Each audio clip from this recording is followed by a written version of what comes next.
This episode is brought to you by our friend, Alex Shulzhenko from Compass Real Estate.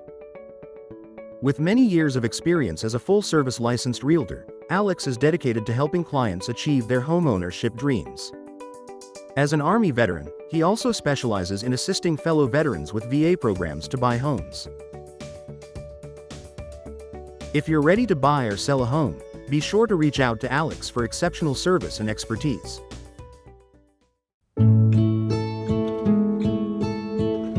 The Cornell Manor, a testament to an era of elegance and grandeur. This architectural marvel stands as a symbol of opulence and craftsmanship from a time long past. Join us as we delve into the history and beauty of this magnificent estate. The story of the Cornell Manor begins in 1885, when Theodore Cornell and his wife Anna Buckman Cornell replaced the ancestral farmhouse with this magnificent 8-bedroom mansion. Unique to Bucks County, even for its time, the house's architecture is anything but ordinary. What may seem like a random brownstone construction is in fact a masterpiece of precise design. Its tall roof tower stands as a striking and ornate feature, setting it apart from other homes of the era. This manor house replaced an earlier Cornell farmhouse, immortalized in an 1848 painting by the noted primitive artist Edward Hicks, commissioned by Theodore's father, James Cornell. The painting features Cornell's prize-winning cattle, with the old farmhouse standing proudly in the background. While the manor has since replaced this historic home, the old spring house from the painting remains as a testament to the family's enduring legacy.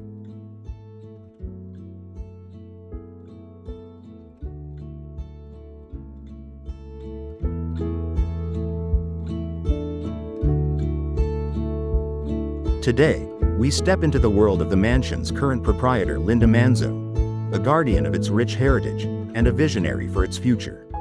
As we explore the manor's storied past and vibrant present, we uncover the dedication and passion that keep its legacy alive.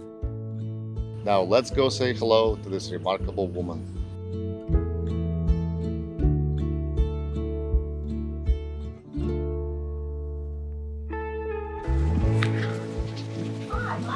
Hi, Linda. How are you? I'm good. Good. Look at you, you're painting. At 83 years young, Linda has dedicated all her time to the meticulous restoration of this historic gem, with the loving support of her children. Frank Kelly, who put in this whole big development, Frank Kelly said, I've got this goddamn Victorian up in, and I want to tear it down and put in this development. But it's 3 stories, it's solid stone, it's going to cost me a fortune just to have the stone taken away. And the house had been vacant for 3 years. It had been vandalized. People had come in and taken out shutters and hardware, and windows were broken. There were rodents living in it. It was just a mess. And you know what? I've got goosebumps right now thinking about it, because I said, this is my house. I feel it. I feel it in my bones. This is my house. We bought this property that night for $24,000. We lived here for 19 years. I had 2 more children. My 5 children never knew another home. They grew up here. The kids in the neighborhood all slept on the hill. They still do. I have movies of them last winter. It was just a wonderful home. But 19 years in, my kids were all going to college. One got married. My husband and I divorced. I thought this house deserves somebody to take care of it and love it. It's a wonderful house. So I was very picky about the people who came through with the realtors. Somebody came in the front door and said, well, I'd tear this wall down. And I thought, they couldn't have paid me $10 million. I wouldn't have taken it. But I sold it to a newly married couple in their 50s. Both of them VPs for Merrill Lynch. No kids, no pets. And they took beautiful care of this house. And they sold it to somebody with 6 teenagers who had a 7th child. The mother was working, the father was working. Kids were here by themselves, and the neighbors said they had one hell of a party here all the time. And when it went belly up and it went on the market, the bank took it back, put it on auction, and I bid on it for a whole year. My kids said, Mom, what do you want to do for your 80th birthday? I said, I want my house back. The family, we pooled our money and we bought it back. And for the last 4 years, we've been restoring it. There were no cabinets. The appliances didn't work. And it was not livable. So we just started one room after another. I've painted every single bit of the inside of the house myself. I'm an artist, and I now have all my art hanging in the house because I live in a one-bedroom apartment. There's not wall space for all my paintings. I've been painting for too many years to count. I was the general contractor with no experience and no knowledge, but I learned a lot. The first floor is the original shutters. They survived. The second floor, I had to buy new shutters because the louvers fell apart when we took them down. So the ones on the second floor are remakes. I mean, I took them to a place in Montgomery County that makes custom shutters. Linda replaced the original slate roof with meticulously chosen shingles. These shingles were selected to match the distinctive style and color palette of the original, ensuring the elegant gray and red motif that defined the mansion's character was beautifully preserved. This thoughtful attention to detail honors the mansion's architectural heritage while providing modern durability. Now, this is the back of the house because the house was here first. Okay. They built the development behind the house.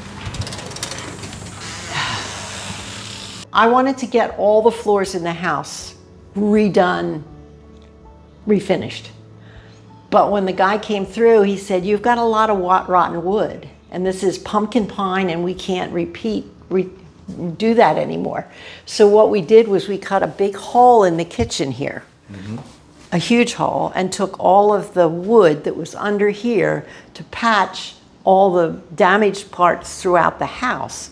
And then my grandson put down plywood, and my granddaughter-in-law and I did the floor. So this is actually, looks like it's brick, but this is, I assume, it's a tile that looks like brick? Well, it's actually brick, but it's made thin like this. It's made to go on the floor. It's a thin brick.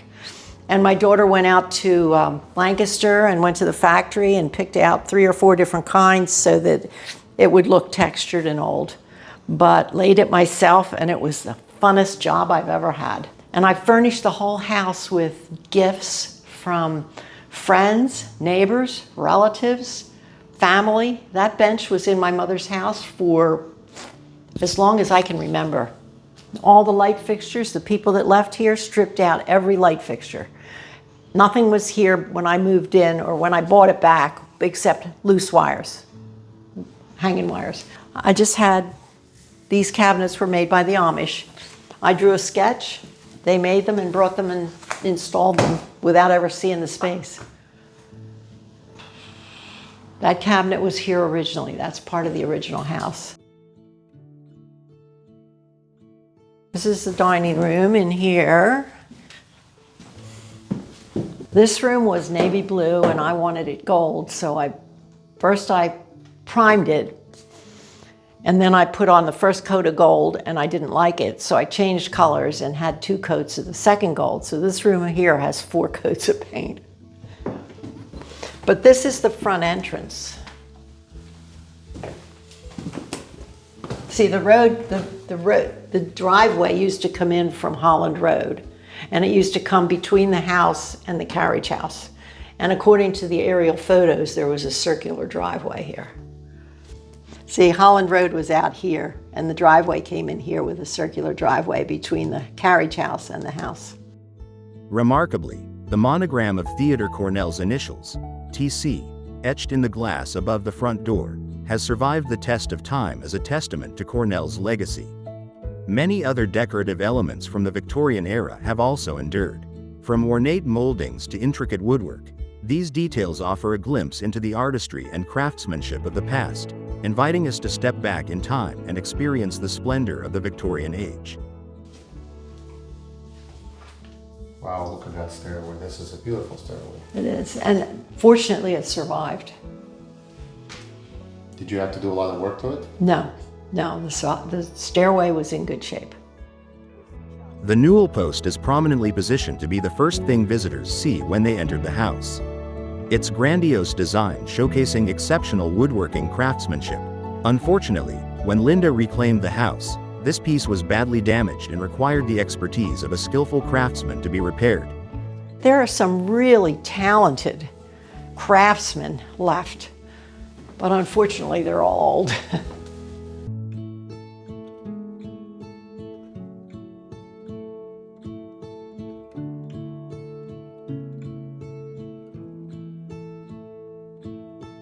The marble fireplace is a stunning centerpiece, featuring intricately cut and carved details that showcase exceptional Victorian-era craftsmanship.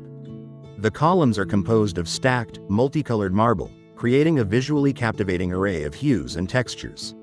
Each element of the fireplace is meticulously designed, with the intricate carvings adding depth and elegance.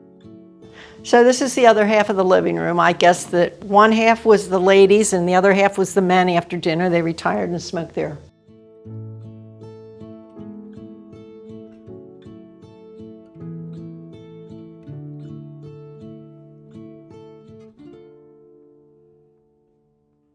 This was the original pantry. These cabinets I built and put in.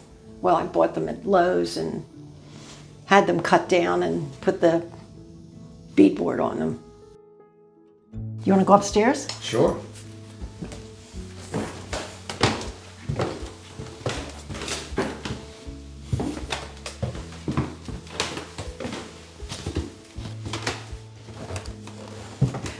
This bathroom, I am positive, was added after the original house was built.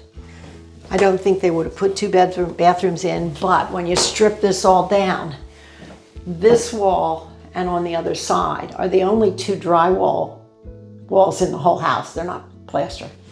And this is the stairway that comes down from the maid's quarters. So I think this was a hallway into the kitchen.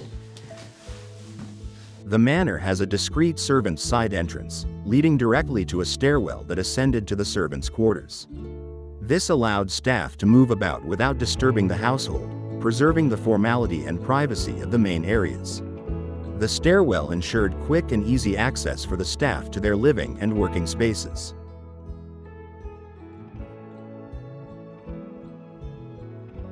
That's me and the 5 kids.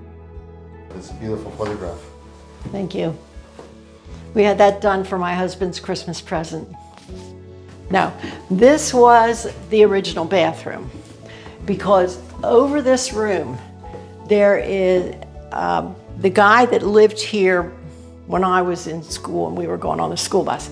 He told me that that room had a galvanized water tank, and they pumped water up from the well to that galvanized tank, and that gravity gave it the pressure for this bathroom. And the pipes are still in. They did have running water in this room. But when I got this house back, this whole floor was missing. There was nothing here but rafters.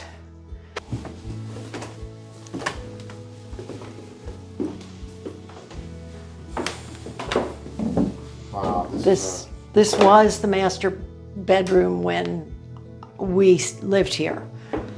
And that couch over there was in that same position 60 years ago, 50 years ago. I'm assuming this was originally a master bedroom for Cornells as well. Well, people tell me the master was always in the front of the house. But this always seemed logical to me, this bedroom. There are 4 arches in the house. 3 of them were missing. This, I call it a nipple. I don't know what it's called. 3 of them were gone. The guy that helped do the porch had a helper who was from Poland. And he told me one day, he said, that's what I do. He said, in Poland, I make plaster things. And I said, and such. yeah. So he took down the one that remained, came back with 3 new ones for me. So that 3 of them are new and 1 of them is original, and I don't know which is which because they're all the same. You can see how this door was repaired, but I mean, the dogs had scratched. This is all new. That whole thing was gone. It had been kicked in. It was terrible shape. It was sad.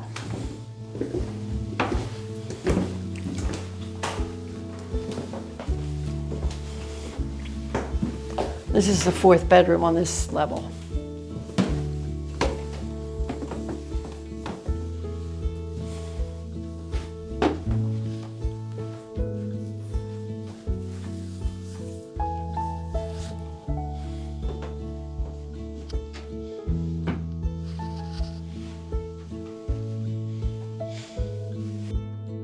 The manor still has its original wooden window seals and reeded window jambs.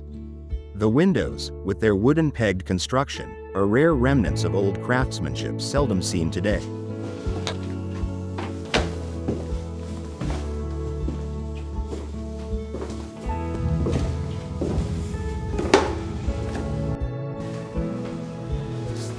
Any idea why they would make this step-ups?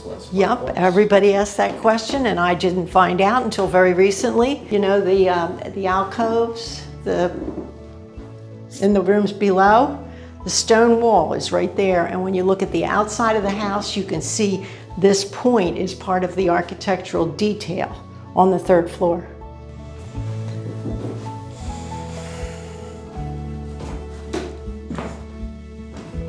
I will let you do the honors because the steps are very steep. Please be careful.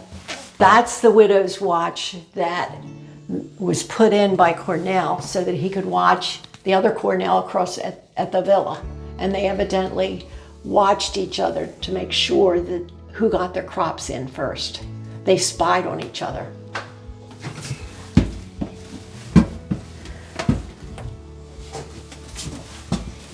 This is really steep. Yes, it is, so be careful. I put the railing there for my great-granddaughter, who was 3 at the time. But that was their Christmas present, the clubhouse. The story goes that Theodore requested the manor's cupola to be built higher than that of his cousin Adrian Cornell's mansion. This mansion, now known as Maria Hall, is currently part of Villa Joseph Marie High School just up the road. This is my son's. He has adopted this room as his own, so.